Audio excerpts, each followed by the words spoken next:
150 বছর ধরে এই দেশ বিশ্বের সবচেয়ে বড় অর্থনীতির দেশ। বহু বছর ধরে অর্থনৈতিক ও সামরিক শক্তিতে 1 নম্বরে আছে দেশটি।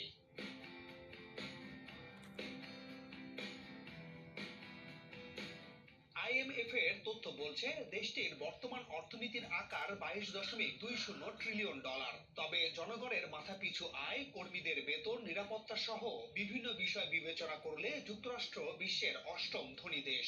এখানে মাথাপিছু আয় $68,000। দেশটিতে প্রতি ঘন্টায় ন্যূনতম $7.25 মজুরি দেয়া হয়। তবে কিছু রাজ্যে ন্যূনতম মজুরি আরো বেশি।